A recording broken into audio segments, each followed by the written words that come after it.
¿Qué tal, compañeros? Hoy vamos a ver un tema avanzado. Este tema son los ángulos de Euler. Este tema no entra en evaluación de este parcial. Y bueno, este tema lo vamos a utilizar para introducir el problema de la dinámica de un cuerpo rígido.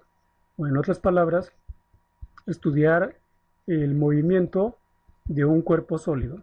Y para ello voy a utilizar el siguiente sistema introductorio, que es un sistema de tres engranes que simula el sistema de una caja reductora, así como las cajas reductoras que vienen en los servomotores que compramos para nuestro proyecto del robot manipulador.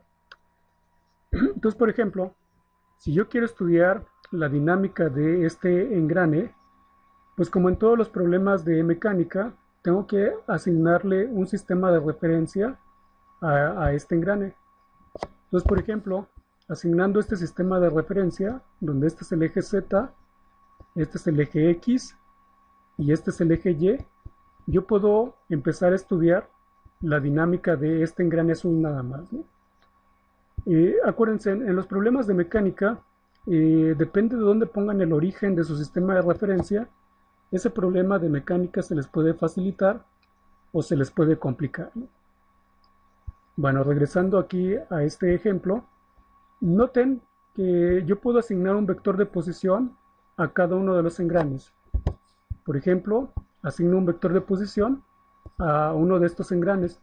Entonces noten, este vector de posición va a estar girando en el plano ZX, porque está girando el engrane en total, ¿no? Va a estar girando en ese plano. ¿Y cómo puedo simular ese giro de este vector? Pues simplemente con una matriz de rotación, en este caso la matriz de rotación sobre el eje Y, ¿no? Noten que si yo giro este eje Y, pues es como si estuviera girando el engrane que está aquí de color azul, ¿no? Entonces, este vector, yo puedo hacer la conexión con un sistema fijo de referencia, por ejemplo, la base canónica. Ese vector yo lo puedo conectar con la base canónica o la base fija a partir de la matriz de rotación, en este caso la matriz de rotación en el eje Y, ¿no? Entonces, como lo pueden ver, no es simplemente más que un problema de cambio de base. Entonces, a partir de ahí yo puedo conocer la velocidad del sistema, en este caso la velocidad angular de este engrane, donde la velocidad angular pues va a estar conectada a cómo está girando θ, es decir, el ángulo de rotación sobre este eje con respecto al tiempo. Entonces, a partir de ahí ya puedo conocer la energía rotacional de este engrane por esta expresión, donde T subíndice I es el tensor de inercia de este engrane y no es otra cosa que una matriz de 3×3 que más adelante les voy a enseñar a deducirlas para diferentes cuerpos rígidos. Bueno, entonces, este problema quizás no es tan complejo de resolver. Noten aquí un detalle. Aquí el eje, el centro del engrane, allí puse el origen y puse el eje del engrane de acuerdo al eje Y, ¿no? En fin, pero vamos a ver un problema un poquito más complejo que involucra también este tipo de transformaciones, es decir, un eje fijo y un eje móvil a partir de una matriz de rotación. Y este problema está aquí en la simulación. Entonces, aquí tenemos el eje fijo, Z, X, Y, pero como les dije anteriormente, para encontrar la cinemática de un robot manipulador, a cada uno de los joints o cada uno de los motores les asignábamos un sistema de coordenadas o una base o un sistema de referencia, ¿no? Entonces, por ejemplo, si nos fijamos en este motor que está aquí, el eje Z estaría en esta dirección. Acuérdense que el eje Z se asigna en dirección de la flecha del motor. Entonces, aquí está el eje Z. Noten que ese eje Z, respecto a la base canónica, pues tiene movimientos rotacionales y también de traslación. Entonces, la pregunta es, ¿cómo poner este sistema de referencia o bien todos los sistemas de referencia de cada uno de los joints en términos de la base canónica y aparte de ello, cómo estudiar su dinámica? Entonces, Este problema es complejo porque aquí, a excepto del problema anterior, el eje de rotación del engrane anterior pues estaba respecto a un eje que era el eje Y, pero aquí ninguno de los ejes Z de estos motores que están en esta parte del manipulador concuerdan con ninguno de los ejes que están acá fijos de la base canónica. Entonces, para estudiar la dinámica de este sistema se invoca a lo que son los ángulos de Euler. Entonces, para introducir los ángulos de Euler, utilizo esta imagen estática. Aquí tenemos la base canónica o la base fija. Este es el eje Z, el eje X y el eje Y. Pero aquí tenemos un sistema que está en movimiento y este sistema está girando respecto a este vector que está aquí, ¿no? Está rotando respecto a ese eje. Y eso involucra que esta coordenada con esta y con esta también estén girando respecto a la base canónica. Y aparte, este sistema, aparte de que está girando sobre este eje, también tiene precesión sobre el eje Z0 o el eje de la Z de la base canónica, es decir, está precesando así. Este es un clásico típico movimiento del movimiento rotacional de la Tierra. La Tierra gira sobre su propio eje y aparte precesa sobre uno de los polos. ¿Va?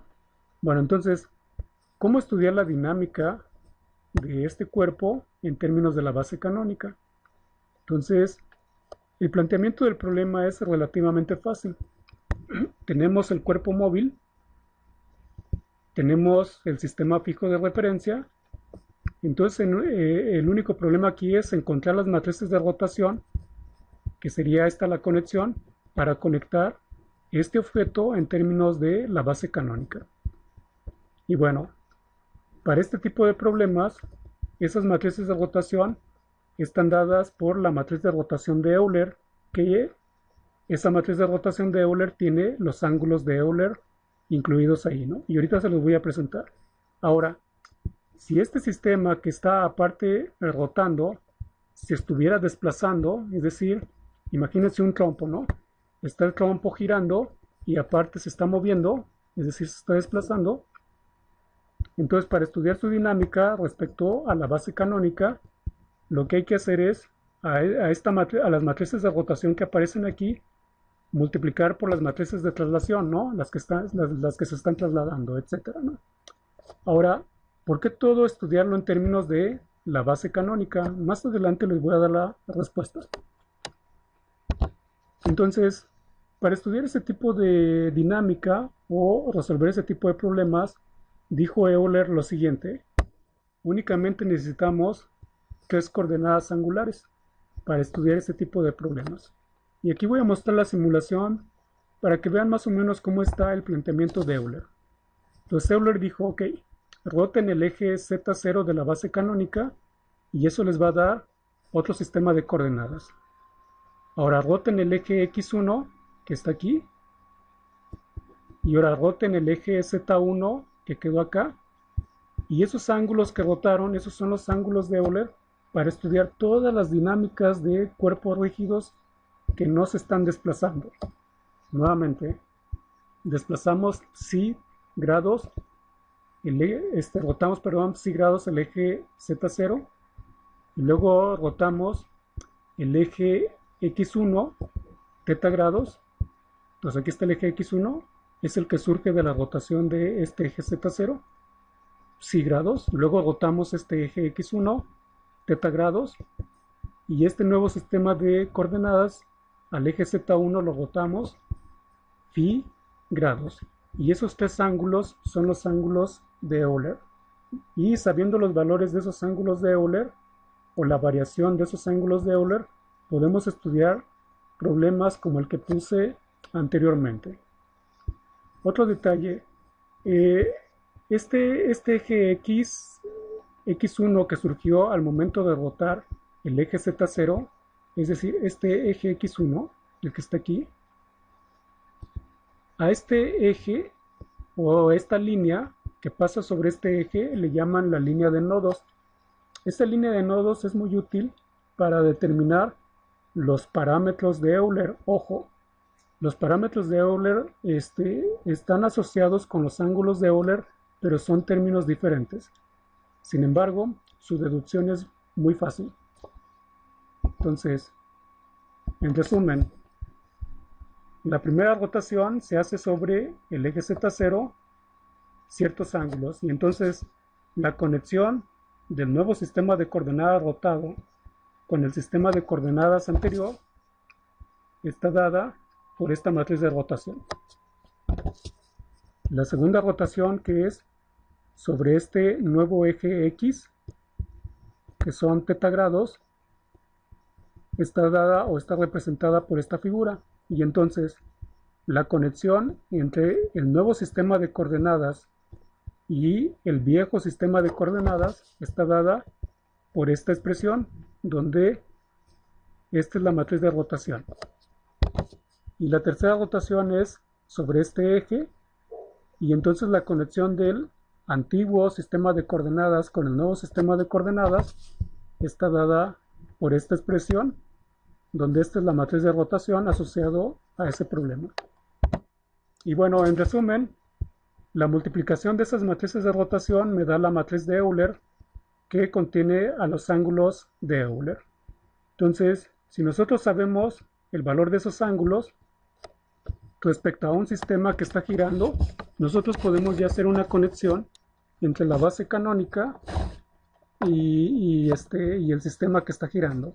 Ahora bien, si ese sistema está girando y su giro no es respecto a un eje estable, sino que ese eje de giro también está girando respecto a otro eje, entonces estos ángulos van a tener variación en el tiempo, y entonces la derivada de cada uno de estos ángulos va a involucrar una ecuación diferencial. Y bueno, el conjunto de todas esas ecuaciones diferenciales van a dar el origen a la famosa ecuación de Euler. Ahora bien, si uno trabaja ya con problemas de mecánica más avanzados, entonces involucra a la ecuación de Euler-Lagrange. Y bueno, esos temas son temas muy bonitos que aparecen en los problemas de aeronáutica o diseño de automóviles o sistemas mecánicos, pero bueno, desafortunadamente queda fuera de este curso, y creo que les estoy proporcionando más cosas que tengo prohibido enseñarles. Bueno, entonces, a partir de esa matriz, yo ya puedo conocer o puedo establecer una conexión de este sistema respecto al sistema fijo. ¿Va? ¿Y por qué estudiar el sistema? ¿Por qué poner todo en el sistema fijo? Déjenme resolverles este problema para explicarles por qué estudiar la dinámica respecto a un sistema fijo, etcétera, ¿no? Y bueno, este problema viene en las notas de un profesor que da robótica allí en la universidad. Y dice lo siguiente: considere el diagrama incluido en esta figura. Encuentre las transformaciones homogéneas H01, H02 y H12. ¿Va? Entonces, ¿a qué se refiere con transformaciones homogéneas? Pues no es otra cosa más que las matrices de rotación o traslación que vimos. Ahora, esta notación H01, por ejemplo, lo que trata de hacer es qué matrices de rotación o traslación están involucradas entre este sistema de referencia 0 con este sistema de referencia 1. Entonces, ¿cuánto vale esta matriz, no? Y así para cada una de las otras notaciones. Entonces, por ejemplo, voy a resolver el problema de la transformación homogénea, el H02, es decir, este sistema de coordenadas con este sistema de coordenadas. Entonces, eso de transformación homogénea no es otra cosa más que empatar este sistema de coordenadas con este sistema de coordenadas. Entonces, generalmente, el sistema 0 es el que le llaman la base canónica o el sistema fijo. Entonces, ¿qué transformaciones tengo que hacer aquí para este sistema empatarlo con este sistema. En otras palabras, que este eje Y2 quede en la misma dirección de este eje Y0, este eje Z2 quede en la misma dirección de Z0 y este eje X2 quede en la misma dirección de X0. Entonces, ¿por qué estudiar o por qué conocer esa transformación homogénea? Noten, si este fuera el sistema de coordenadas de uno de los motores de nuestro proyecto, ese motor va a tener movimiento. Entonces, ¿cómo estudiar ese movimiento? Pues sabiendo la transformación de coordenadas o cambio de base de este sistema respecto a este sistema, que es el sistema fijo. Ahora bien, por ejemplo, dicen, ok, ¿por qué no lo hacemos a la inversa? ¿Por qué no ponemos este sistema de coordenadas en términos de este sistema de coordenadas? Sí se puede poner, pero noten lo que involucra. Si yo me paro en este sistema de referencia, entonces yo voy a tener movimiento. Pero ese movimiento va a implicar un movimiento relativo respecto a este sistema fijo. En otras palabras, este sistema es fijo siempre y cuando vivan en ese sistema. Pero si no viven en ese sistema, entonces viven en otro sistema que tiene movimiento, entonces va a implicar movimiento relativo. Y entonces estamos metiendo detalles de relatividad. Entonces, por eso es necesario elegir un sistema de coordenadas fijo o un sistema de referencia.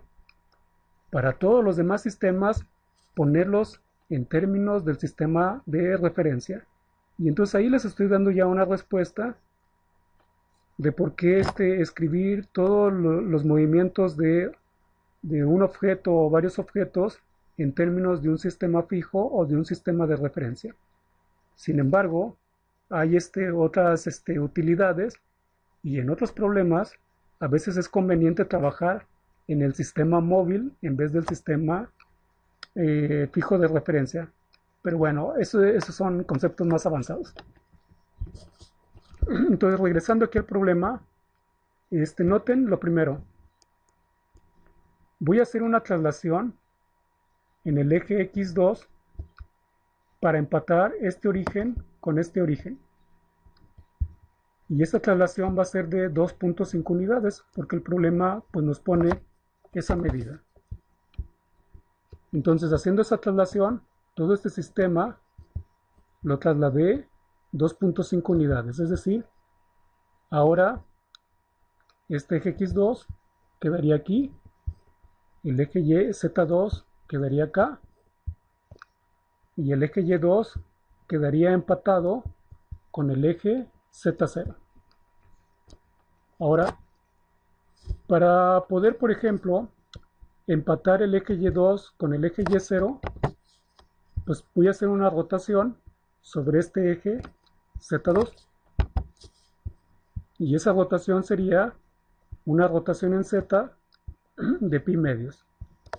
Entonces con eso ya tengo empatados estos dos ejes, pero este eje X2 ahora va a quedar en esta dirección, es decir, igual al eje Z0.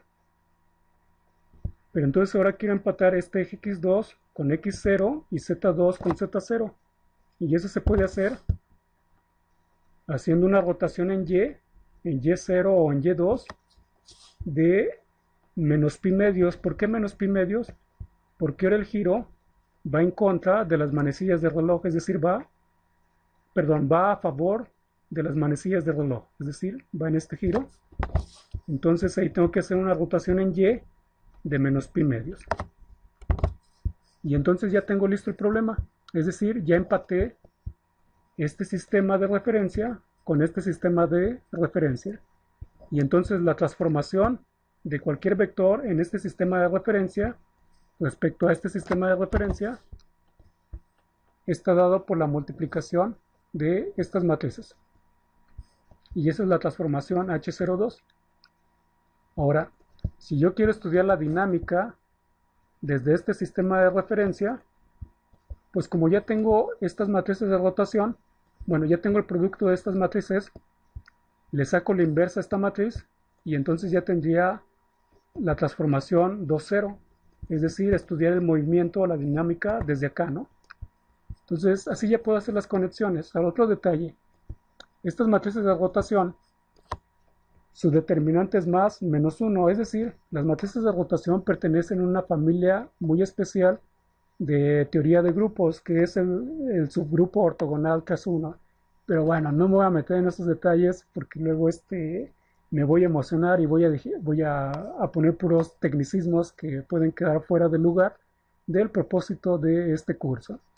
Bueno, las otras transformaciones que vienen en el ejercicio previo se las dejo para ustedes.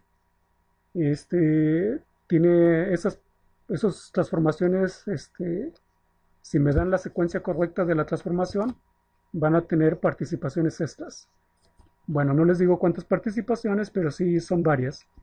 No se olviden de enviarme la tarea para hoy, a más tardar a las 8 de la noche. Gracias.